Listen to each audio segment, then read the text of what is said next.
What if I told you that one of the most important critiques of modern capitalism was written nearly 1,000 years ago, long before stock markets, central banks, or GDP? What if the financial crises we call unexpected today were already mapped out in chilling detail by a medieval Muslim scholar, and then quietly ignored by history? Most people know Imam Al-Ghazali as a theologian, a philosopher, or a spiritual reformer. Very few know that buried inside his work is a powerful economic philosophy, one that challenges greed, unchecked markets, artificial wealth, and the moral collapse of financial systems. And even fewer realize how closely his warnings resemble the world we're living in right now. This is not just a history lesson.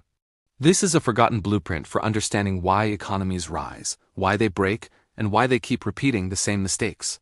So why was Al-Ghazali's economic thought pushed to the margins? And what happens if we finally listen to it today? Welcome to its financial history too.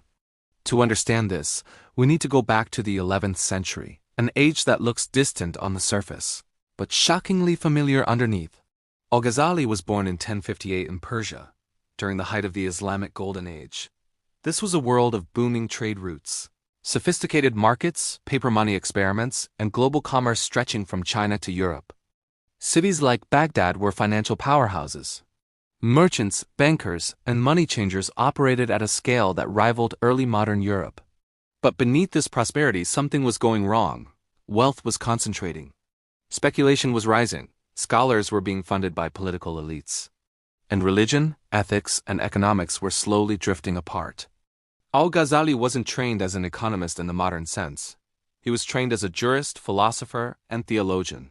But that's exactly why his economic ideas are so dangerous to modern assumptions, because he refused to separate money from morality. In his view, an economy was not a machine. It was a moral ecosystem. And ecosystems collapse when balance is lost. The origins of Al-Ghazali's economic philosophy begin with a simple but radical idea. Wealth has a purpose beyond accumulation. In his major work. Ihya Ulum al-Din The Revival of the Religious Sciences, Al-Ghazali repeatedly returns to the same cause and effect chain. When wealth becomes an end in itself, society decays. When trade loses ethics, trust disappears. When money detaches from real value, injustice spreads. And when injustice spreads, economies eventually destroy themselves. He argued that money was never meant to be hoarded. It was created as a medium of exchange to facilitate real production, real labor, and real human needs. Once money is treated like a commodity instead of a tool, it begins to corrupt everything around it.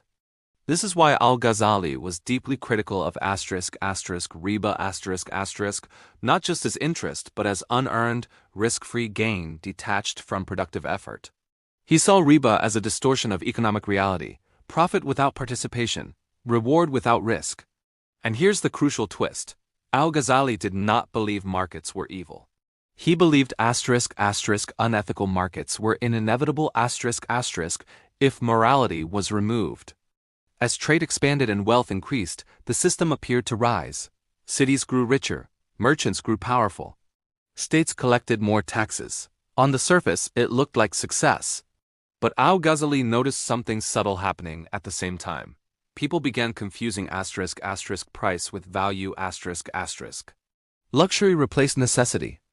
Debt replaced productivity. And social status became tied to consumption rather than contribution. He warned that once societies normalize excess, they must continuously expand just to survive. Growth stops being a choice, it becomes a dependency. This is where his thought becomes eerily modern. Because this is exactly how debt-based economies work today. Modern systems require constant growth not to improve life but to service old obligations. When growth slows, crises emerge. When crises emerge, governments print money. When money is printed, purchasing power collapses. And when trust collapses, inequality explodes. Al-Ghazali described this process without spreadsheets, without charts, and without equations, using moral logic instead. Then came the breaking point. Al-Ghazali lived through a period of intellectual and political crisis. Scholars were pressured to justify power. Institutions lost credibility. People followed appearances rather than truth. This crisis pushed him into a famous withdrawal from public life, a personal collapse that mirrored a civilizational one. And it was during this withdrawal that his critique sharpened. He concluded that systems don't fail first at the financial level. They fail first at the ethical level ***. Once lying becomes profitable, markets reward deception. Once exploitation becomes legal, justice becomes optional. Once wealth buys influence, truth becomes negotiable. At that point, no reform can save the system, only a moral reset. The fallout of ignoring this philosophy played out over centuries.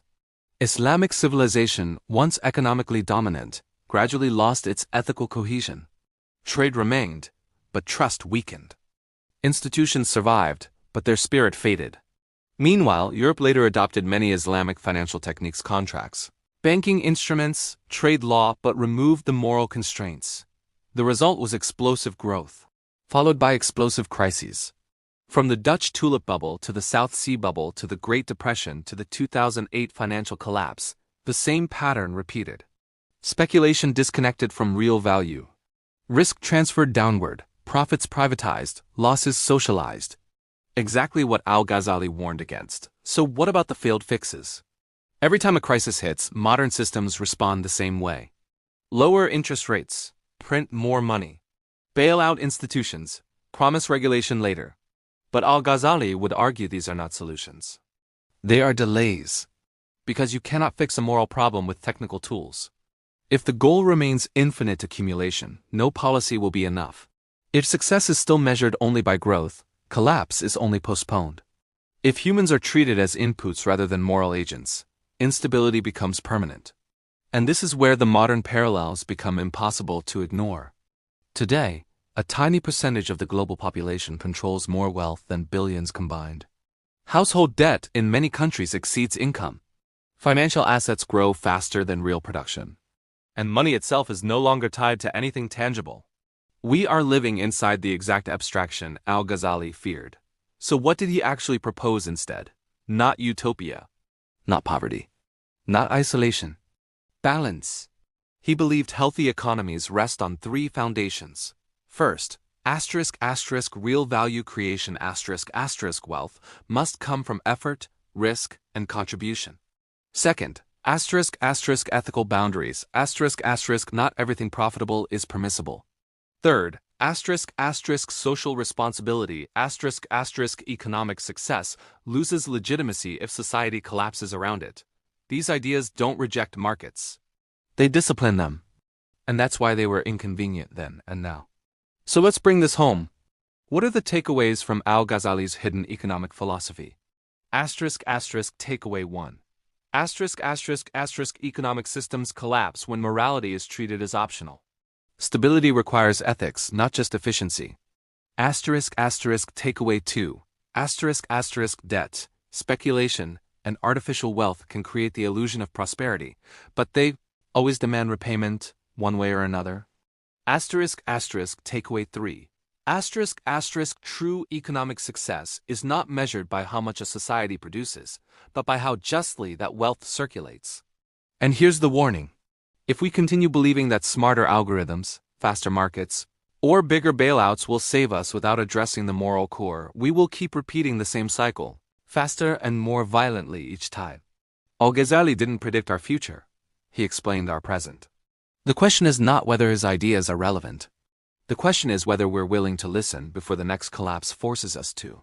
If this perspective challenged how you see economics, history, or modern crises, then stay curious. Subscribe for deeper explorations into forgotten ideas that shape our world more than we realize.